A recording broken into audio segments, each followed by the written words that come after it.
Fala galerinha do xadrez, tudo beleza? Temos aqui Brasil jogando contra a Holanda agora, teremos Sup contra Aren Shigiri, meus amigos. Também teremos Alexandre Fier contra Jordan Van Foreest, só peso pesado, os caras têm 2.700.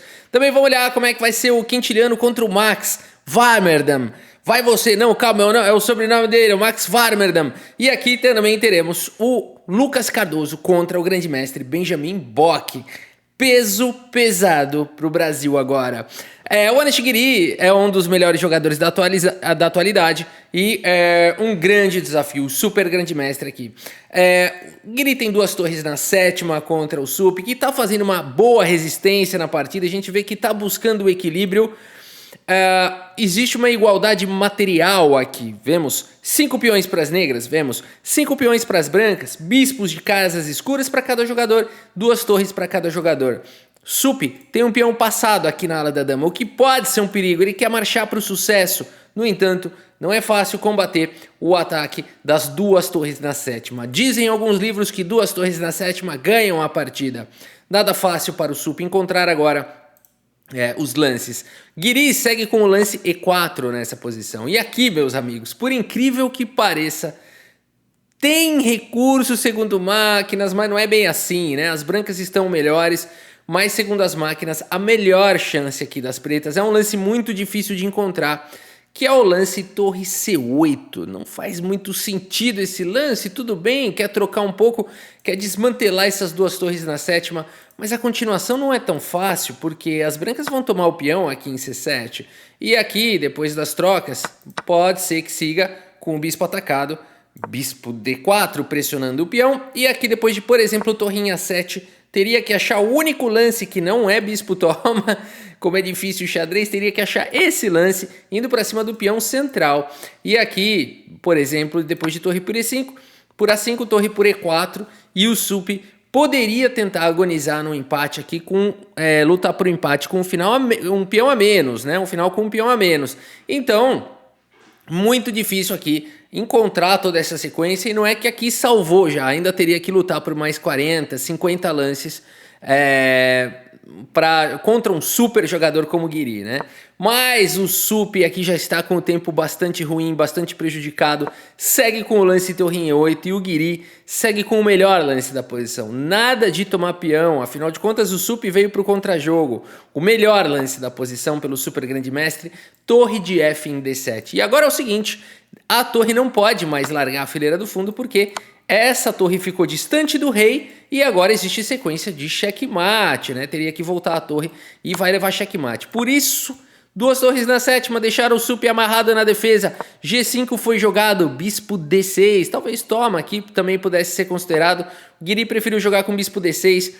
Torre D3 foi jogada aqui pelo Sup, a posição não tá fácil, torre por B7, as brancas têm uma posição muito boa, Sup segue no contrajogo, torre em A7 foi jogado, o Giri não está achando os melhores lances, ainda assim é difícil de encontrar agora a torre F3, porque não a torre na 7ª, que é também natural. No entanto, depois de torre na 7ª, a torre F7 foi jogado, e aqui A4, o Sup dispara o peão. Nesse momento, o Giri, mesmo percebendo que tinha forte vantagem, pediu empate para o Sup, mas o Sup falou, não, pera um pouquinho, as brancas estão melhores, Giri, você tá melhor do que eu aqui, não, essa posição não é empatada. E o Giri falou, é que é mais forte do que eu. E o Sup não aceitou, falou, não vou aceitar esse tipo de empate, se for então pra perder, eu prefiro perder. E tudo bem, né? Mas Ralf, isso aconteceu de verdade? Parece que dizem que sim, viu? Eu não sei, eu ouvi do vizinho do meu vizinho, mas enfim. Torre F5 foi jogado agora aqui pelo Giri, vai pra cima do Sup, rei H8 e agora E5, tapando a diagonal de casas escuras. Vai ficando difícil aqui pro Sup, que joga mais 1 ou 2 lances e abandona aqui a partida. Abandonou porque não dá mais. O checkmate chegará e chegará com velocidade, não tem como evitar isso. Para evitar, teria que dar um cheque aqui, né? Agora acabou, tem mais um cheque lá, aí começa a cair peça. O que o computador fala? É mais rápido jogar rei G2, tá bom. Aí tem cheque aqui, ó, é um monte de cheque, baixaria, só para tentar sobreviver um tiquinho mais, né? Mas não tem jeito esse checkmate. chega com velocidade. Infelizmente, uma derrota aqui no tabuleiro número 1, né? O nosso grande Luiz Paulo Supi, mas jogou contra um dos melhores jogadores da atualidade do mundo, né? Top mundial, o super grande mestre e gênio Nishigiri, né? Agora nós temos aqui Fear também jogando contra o Jordan Van Foreest. Outro super grande mestre, são nomes muito recorrentes aqui no canal, são tops mundiais, né? Uma grande dificuldade aqui para o nosso Fear, que vem fazendo uma boa partida, mas é a mesma situação da partida do Sup. A barrinha dando equilibrado, para a gente ver como o computador aceita qualquer tipo de posição, né? Mas na prática, meus amigos, vamos olhar aqui o que está acontecendo. Pretas tem um peão passado, tem uma sobrecarga para cima de um peão isolado, né? Uns peões muito avançados aqui na ala do rei, rei restrito. Quer dizer, né? É muito difícil de segurar essa bronca aqui. Vamos ver como é que segue a partida. Bispo C3 foi jogado pelo Fear. Os computadores dizem que aqui B5 pode lutar por uma igualdade e que a partida poderia seguir das mais diversas maneiras. Existem realmente muitas formas de continuar aqui. Acho que não cabe essa análise toda, mas uma possível linha, né? Se fosse querer tomar o peão aí, claro que aqui existe a possibilidade aí das brancas irem para esse contra-jogo, ainda assim posição ultra ardida, né? Peão passado aqui, peão passado lá. A gente não sabe muito bem o que está acontecendo, mas claro, depois de B5, muitas outras coisas, como eu falei, as pretas provavelmente não iam tomar o peão e trocar peça, nem nada disso, poderiam jogar com torre G6 e o jogo seguiria complicado. Bispo C3 foi jogado pelo Fear e agora torre D5, vamos vendo aqui torre D3, bispo vem para E5, a sobrecarga, a grande alavanca para cima do peão isolado, né? E aqui você não pode fazer nada, por isso a partida seguiu com torre, aqui dando proteção para o peão, dama se junta, são 4 forças atacando o peão, são 4 defesas, aqui o Fear vai segurando a posição do jeito que pode, segue com esse dama B3, e agora bispo H4 foi jogado, mais um lance muito forte aqui do Jordan Van Foreest. Rafa, não poderia tomar e agora caiu o peão, foi uma armadilha aqui do Fear, né? Porque agora ele que cravaria aqui as pretas, aqui por exemplo, bispo toma, torre toma, né? Teria uma boa sequência aqui para o Alexandre Fear, né? Agora, Rafa, ele não pode trocar aí, avançar o peão, vai promover aqui, não vai, né? Aqui simplesmente a torre chegaria em tempo. Então, o Fear foi para essa tentativa bastante válida, o Jordan Van Foreest não cai nessa, segue com bispo H4, dama em A2 foi jogado pelo Fear, torre vem para a coluna C, bispo volta para casa de E1, temos trocas e agora sim, sem nenhum problema de sobrecarga, torre por peão foi jogado pelo Jordan. Eles já estão aqui no lance 53, temos trocas, dama em E6 foi jogado, tenta parar o peão, tenta atacar a torre, mas vai ficando difícil. Pouco a pouco o Jordan Van Foreest vai avançando aqui na posição, controla o rei, traz a torre, vai buscando aqui ataques de checkmate, combina a torre com dama, dá suporte para o peão, passa as peças para a ala do rei, dispara o peão passado, leva a dama para atacar o rei e aqui a bonita finalização do Jordan Van Foreest com o lance brilhante aqui, torre pro G2, né? Realmente ficou muito difícil. Esse lance rasga essa diagonal, portanto não dá para jogar torre toma, porque o Jordan Van Foreest vai ficar com uma dama por uma torre, né? Depois das trocas aqui, vai ser uma posição melhor aqui para o Jordan Van Foreest, completamente vencedora a posição.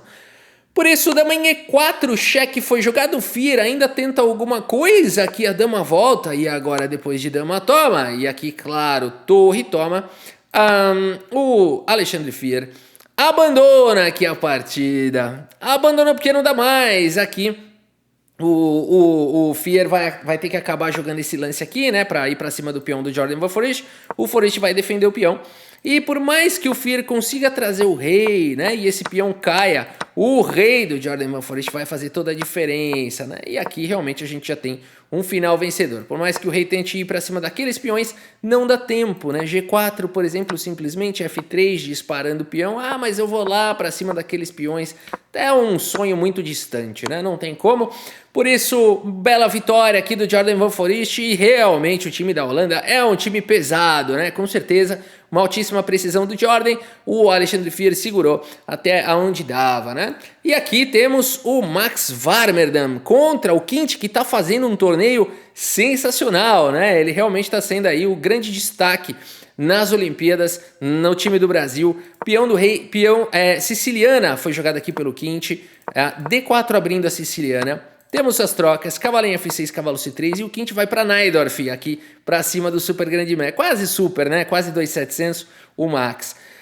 Dama D3, cavalo de bem em D7, F3 e aqui nós temos o cavalo em C5, ataca a dama e agora G6, que a gente vai desenvolver o bispo na longa diagonal. Cavalo B3, propondo trocas, temos as trocas e o bispo pega a longa diagonal. Dama passa para F2 com ideias de sobrecarga nas casas escuras.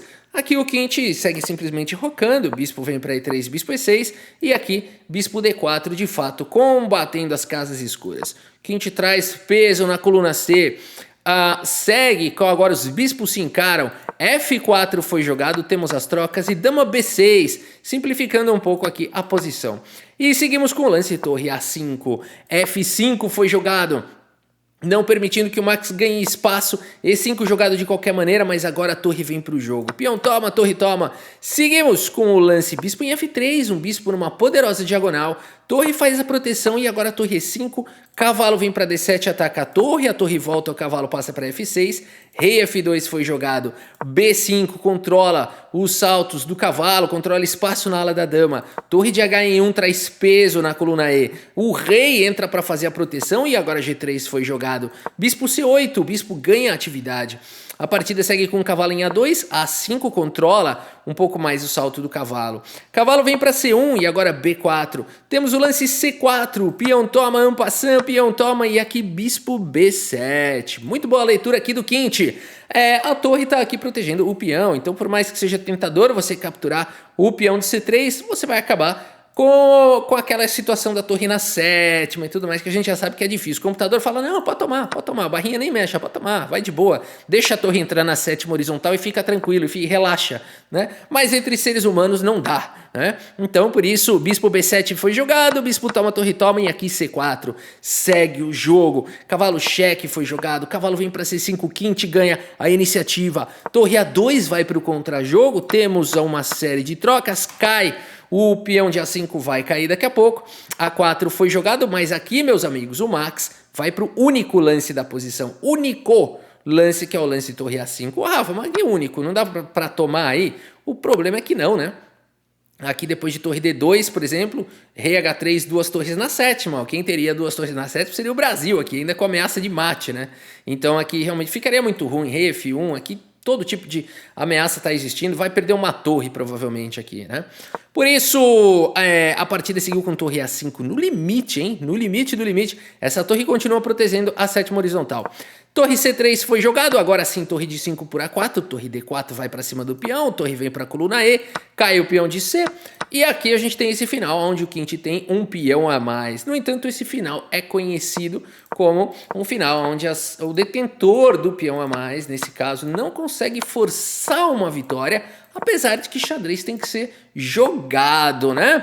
Então assim, não consegue forçar a vitória, mas me mostra aí que você sabe defender essa posição, né? O quinte aqui, quem tem um peão a mais tem que jogar, né? Eu acho que é isso, eu acho que não dá pro cara que tem um peão a mais falar, quer empatar? Não, eu acho que quem tem um peão a mais tem que jogar, e se o cara que tem um peão a menos pedir empate, eu acho até feio, eu acho que tem que ser jogado esse tipo de posição, tem que ser jogado. Acho que eles estão fazendo aqui a coisa certa, né? Claro, até um momento, se um dos dois jogadores, né, se o jogador que está defendendo, no caso aqui o Max, conseguir provar realmente que sabe defender a posição, aí depois de um certo momento você até pode concordar no empate, né? Mas eu acho que tem que ser lutado, o xadrez tem que ser, né, jogado aí, né? Então é o que vai acontecendo aqui na partida, lance vai, lance vem, e aqui eles concordam no empate. Rafa, mas empate com dois peões a mais, com um eu até concordo, mas com dois... É que são peões dobrados, né? Peões dobrados, a casa de promoção aqui, no caso, tá garantida pelo rei. A torre facilmente vai ficar dando cheques ali, seja verticais ou seja horizontais, dependendo da posição do rei. Então, é bem tranquilo de segurar esse empate com o rei aqui protegendo. Tranquilamente você vai jogar aqui um rei G3 ou rei G1 ou rei G2, tanto faz aqui, qualquer lance de rei aqui tá funcionando, né? Simplesmente assim poderia seguir, mas vou mostrar aqui um pouquinho mais, né? O que dá para fazer aqui. O rei tenta vir, vamos tentar vir com o rei, vamos tentar fazer alguma coisa. Não dá, né? Ou o rei fica longe dos peões, entendeu? Não tem muito o que fazer. Meus amigos, belo resultado aqui, o Quinte continua mantendo a sua precisão altíssima, né? 98,2% de precisão, um empate contra o Max Warber, a gente vai vendo a qualidade aqui do jogo do Quinte, tá realmente muito bonito de assistir, né? E aqui o Lucas Mito vai jogar contra o Benjamin Bock, um grande mestre de 2.600, um desafio e tanto aqui para o Mito, né?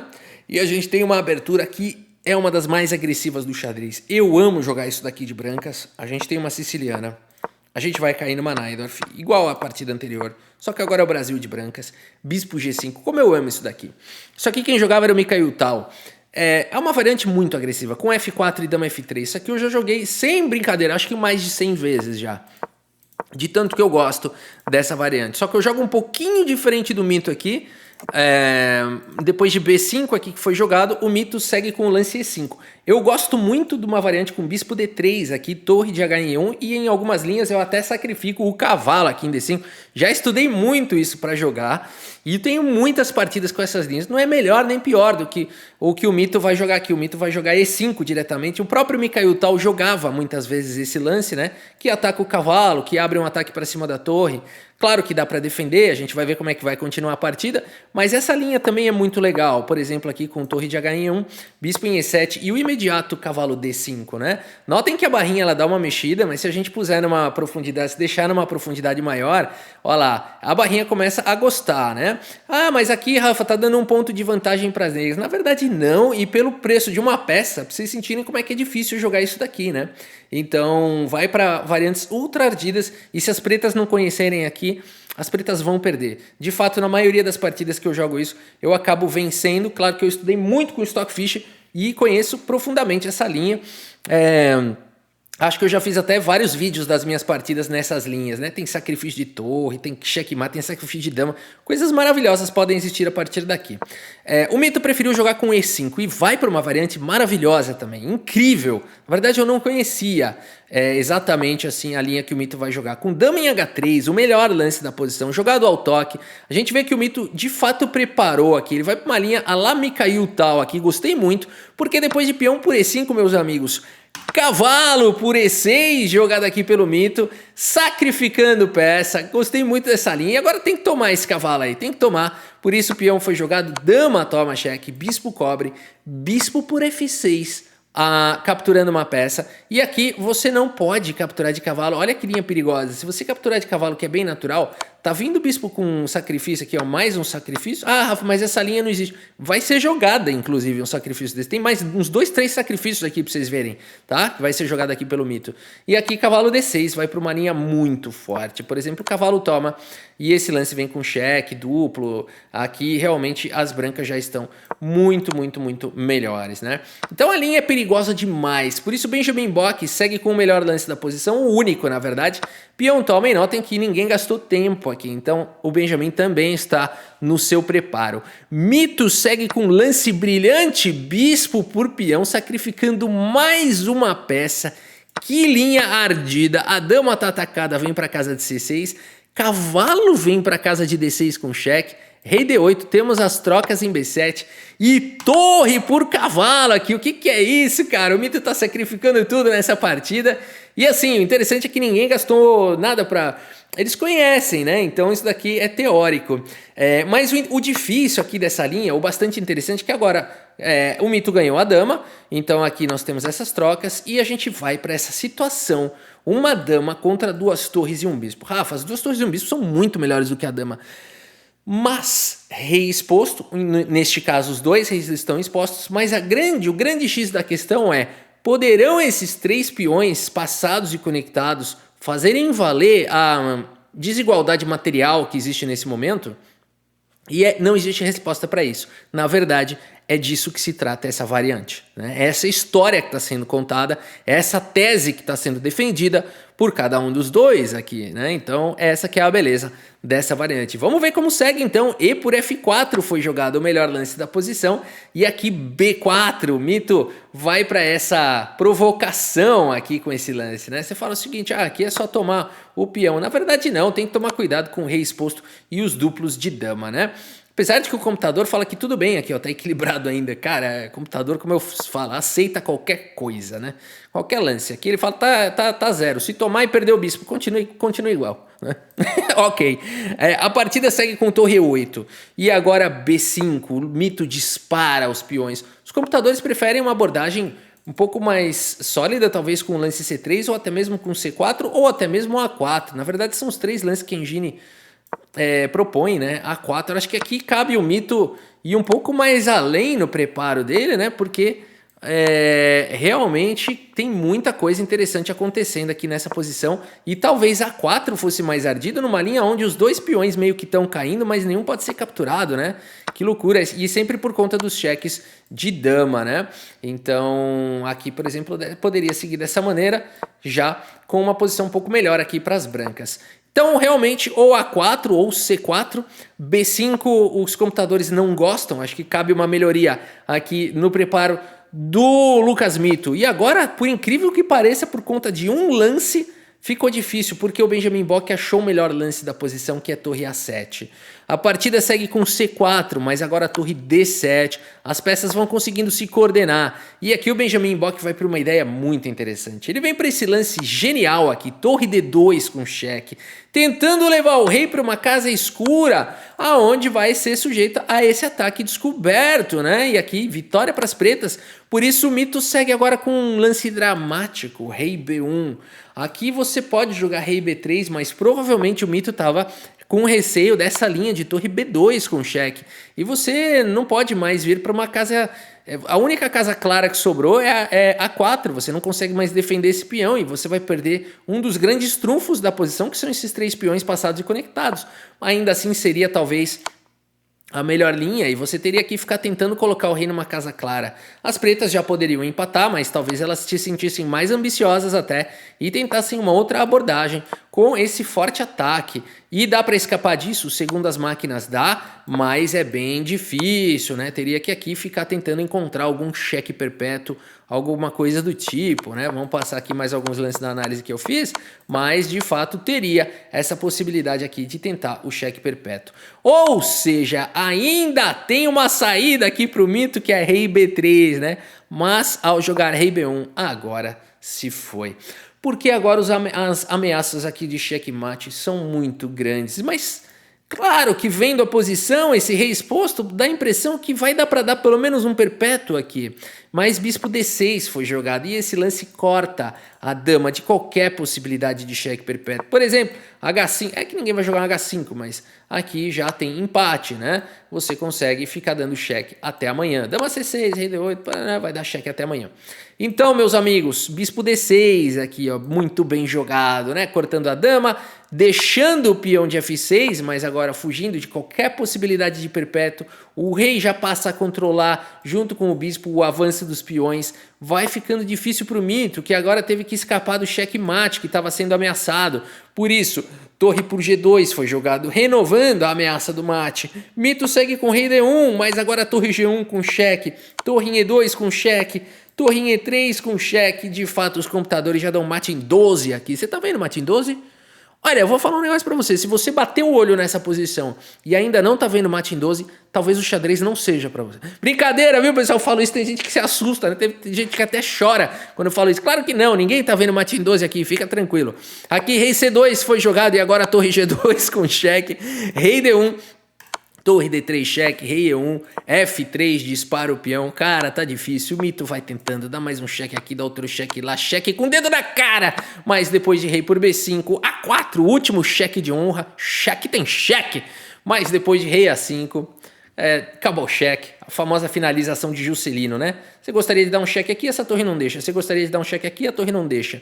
Você gostaria de dar qualquer outro cheque, também não dá. E por isso, nessa famosa finalização de Juscelino, acabou o cheque, né? E o duro é que não tá nem afogado o rei, né? Senão você ia fazer aqui um carrapato aqui, qualquer coisa do tipo, né? Dá mais um cheque com o dedo na cara, mas nem assim, ó, o peão ainda ganharia mobilidade, né? Além do rei tá móvel, ainda tem um peão para atrapalhar, né?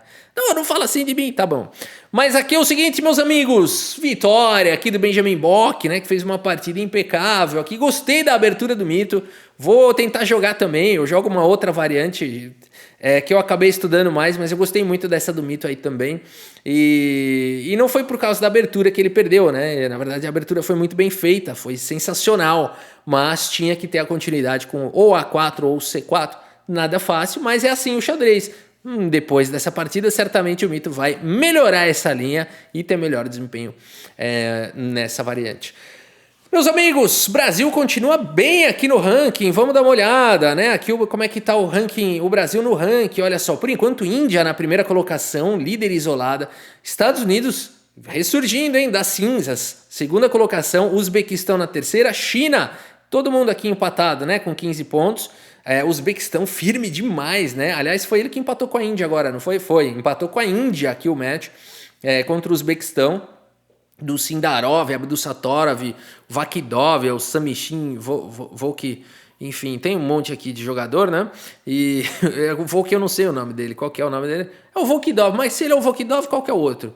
Enfim, o Volkidov, o Sindarov, é o Vakidov, é isso? Tem o Vakidov e o Volkidov? Ah, ok, então foi essa a minha confusão. Ok, tem o Vakidov e o Volkidov, enfim, tem o Volkidorm. Ó, galera... Índia na primeira colocação, seguido desses países, o Brasil tá indo, Ucrânia tá indo bem do Ivanchuk, né? O Ivanchuk ganhou agora, empatou. E o Brasil tá muito bem colocado aqui por enquanto na 33ª posição, sempre mantendo-se à frente da Argentina. É o que eu falo. Se o Brasil terminar na posição número 160 e a Argentina estiver em 161, pode estourar o champanhe. Brincadeira, um abraço para os nossos irmãos argentinos, mas a brincadeira sempre existe, né?